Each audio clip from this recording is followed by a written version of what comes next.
নবী ইউসুফ পালাচ্ছিলেন ঘরের ভিতর থেকে, আর এই মহিলা তাকে পিছন দিক থেকে তেড়ে ধরার চেষ্টা করছিল। এই তুই ছেড়ে পালালি কেন? তুই আমার সঙ্গে মিলবি না কেন? তোর সাথে আমি মেলামেশা করব, এই বলে সে এর পেছনে পেছনে দৌড়ে যাচ্ছে। আর হযরত ইউসুফ নিজেকে বাঁচাবেন এই নাপাক কাজ থেকে, তার জন্য উনি পালাচ্ছেন। গেটে দেখা হয়ে গেল মালিকের সাথে। মালিকের সাথে যেমনি দেখা হওয়া, এই স্ত্রীটা 140 ডিগ্রি উল্টো দিকে ঘুরে গেল, আর গিয়ে নিজের মালিক নিজের স্বামীকে ডাহা ঝুঠা কথা বলে দিল। কি ঝুঠা কথা বলছে?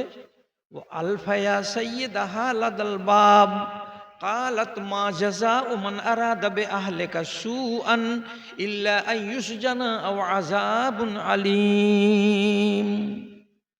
স্বামীকে ডেকে বলছে, পাল্টা এই মেয়েটা রং বদল করে দিল। দেখি বলছে, এই ছেলেটার কি হবে বলো তো?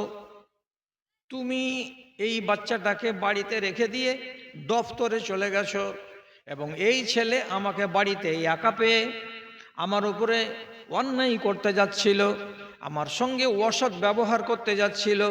সুতরাং যেই ছেলেটা তোমার অবর্তমানে তোমার বিবির প্রতি জুলুম করতে যায়, এমন ছেলেটাকে ওকে নিশ্চয় নিশ্চয় জেলে ভরে দিতে হবে, তাছাড়া এর কোনো অন্য শাস্তি হবে না।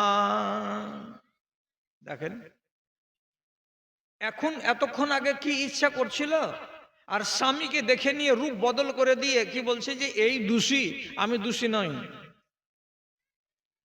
একে শাস্তি দাও আর না একে জেলে ভরো।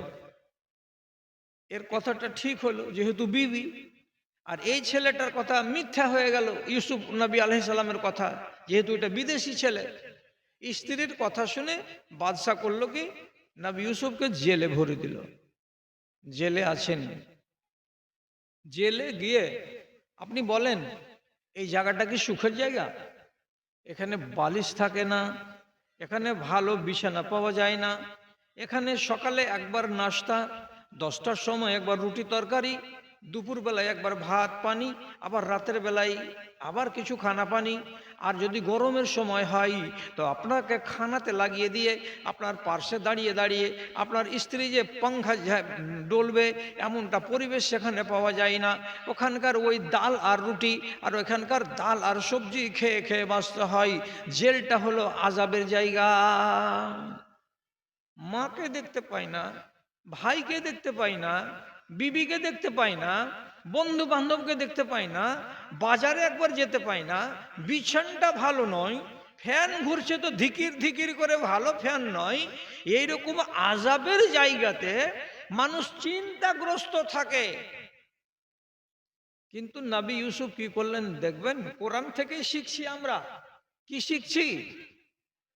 যেই দুটো ছেলে নবী ইউসুফের সাথে জেলে গেছিল, এই দুটো ছেলের সামনে একদিনে যখন পরিচয় হয়ে গেল যে তোমরা আসামি, বলে হ্যাঁ আমরা আসামি। এই ছেলে দুটো ছিল একাধিক আল্লাহকে বিশ্বাস করালো, আর নবী ইউসুফ হলেন একমাত্র আল্লাহ রাব্বুল আলামিনের উপাসক, তিনি এক আল্লাহকে বিশ্বাস করতেন। তিনি এইবার বলছেন এই সুযোগকে হাতছাড়া করা যাবে না। কথা বলছিলাম কিসের গোড়াতে? সুযোগ।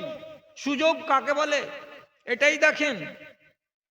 প্রথমে যেটা বাস এসেছে, আপনি বলছেন গার রং ভালো নয়, এইটা জায়গায় আর পরের বাসে যাব।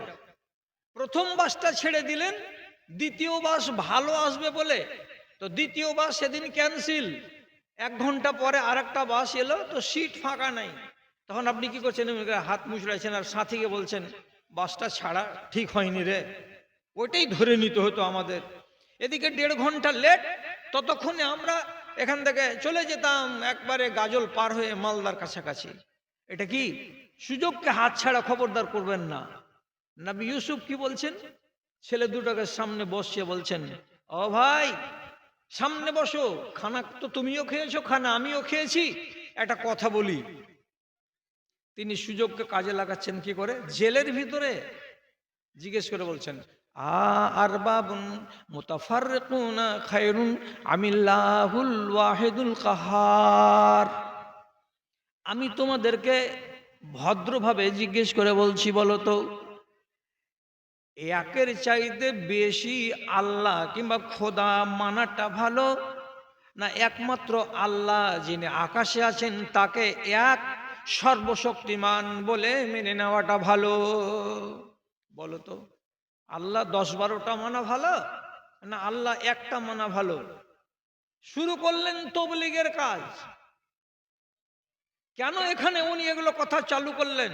এই জন্য চালু করলেন যে 15 দিন পরে স্টার্ট করব তবলিগের কাজ, দাওয়াতের কাজ। তো এর ভিতরে যদি একটা ছেলে ছাড়া পেয়ে যায়, তাহলে তো আমার দাওয়াতের কাজটাই করা হলো না, আমি তো তাদেরকে বুঝাতেই পেলাম না।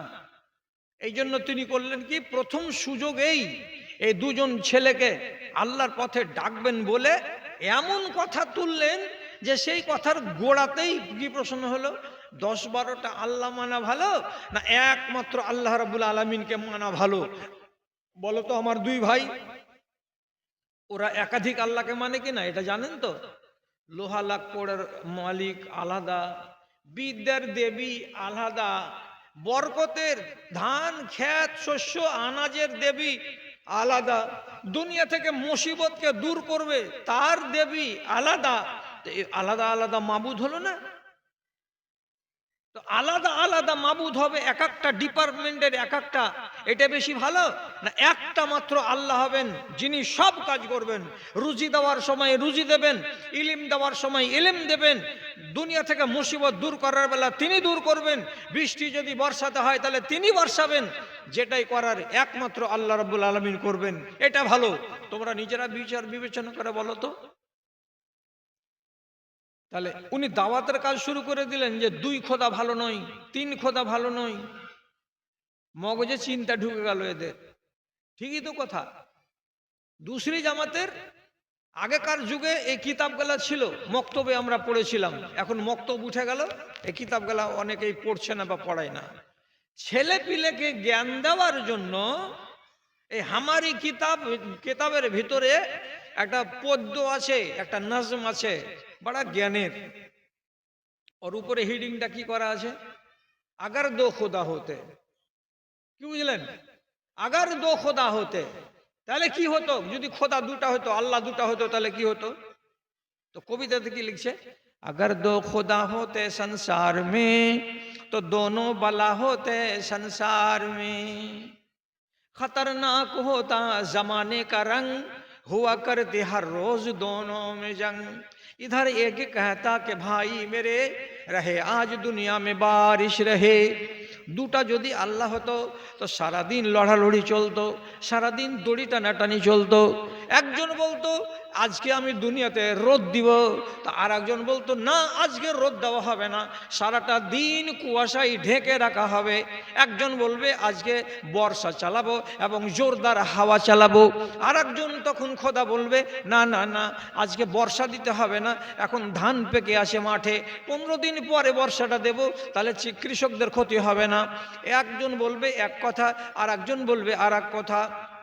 এইভাবে দুইজনের টানাটানি লেগে থাকবে। তার জন্য কবি বলছেন কি, খতরনাক হোতা জমানে কা রং, হুয়া করতে হর রোজ দোনো মে জং। বিপদ আছে দুটা খোদা মানতে গেলে, একটা খোদাকে মানো, এটাই ঠিক থাকবে। তিনি হলেন রাজ্জাক, তার কাছে রিজিক চাও, উনি রিজিক দেবেন। তুমি মুহতাজ তো যত রকমের তোমার দরকার আছে তিনি দিবেন সব, অন্য আর কাউকে ডাকতে হবে না, মানতে হবে না। এটা হলো হক কথা। উনি সুযোগটাকে কাজে লাগিয়ে নিলেন, হযরত ইউসুফ আলাইহিস সালাতু ওয়াস সালাম। ছেলেগুলো পরবর্তী দিনে সুযোগ গ্রহণ করে তারা নিজেদেরকে বদলাতে পেরেছিল। যদি নবী ইউসুফ এই সুযোগটাকে হাতছাড়া করতেন তাহলে দাওয়াত তাদের কাছে পৌঁছাতো না। কাজের কথা বলবো একটা, দুনিয়াতে কে মানুষ গুনাহগার নয় গো? গুনাহগার তো আমরা সবাই, কেউ ছোট গুনাহগার, কেউ বড় গুনাহগার, কেউ মাঝারি ধরনের গুনাহগার। গুনাহ থেকে আমরা কেউ মুক্ত নই। তাহলে আমাদের কি দরকার আছে যে আমরা আমাদের গুনাহ থেকে নিজেদেরকে মুক্ত করে নেব? এরকম অভাবী মানুষকে তার নিজের অভাব দূর করার জন্য আল্লাহকেই বলতে হবে। কাউরি যদি বাচ্চা না আসে স্ত্রীর পেটে, আল্লাহ তাআলার কাছেই বলতে হবে। কাউরি যদি রিজিকে তঙ্গি থাকে তাহলে আল্লাহ তাআলার কাছেই রিজিক চাইতে হবে। কেউ যদি বড় অসুখে পড়ে থাকে তাহলে আল্লাহ তাআলার কাছেই শেফা চাইতে হবে। এর জন্য আলাদা আলাদা কোনো মাবুদ নেই, আলাদা আলাদা মাবুদের কাছে আলাদা আলাদা করে চাইতে হবে। এটা আপনার আকীদা এবং বিশ্বাস জেনে না হয়। বিশ্বাস করেন কথাটা কি বলি? আল্লাহ তাআলা সবই দেন, তিনি হলেন দেনেওয়ালা। এটা কি থেকে প্রমাণ করব আপনাকে?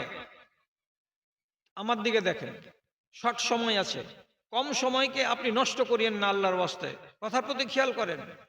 হাদিসের ভেতরে এসেছে, নাজালার রাব্বু ইলা সামা ইদ দুনিয়া, আল্লাহ রাব্বুল আলামিন প্রত্যেক দিন গিয়ে রাতের বেলায়, যখন রাত 12টা, 1টা, 2টা, 2:30টা হয়ে যায়, ঢের রাত যখন হয়ে যায়, তখন রব্বুল আলামিন করেন কি, নিজের আরশে আজিম থেকে এই নিচু আসমানে, তার মানে কি এই আমাদের সামনে যে আসমানটা আছে এই আসমানে তিনি চলে আসেন। আর আসার পরে দুনিয়ার মানুষের দিকে নজর তুলে আওয়াজ দিয়ে 3টা কথা আল্লাহ তাআলা বলেন।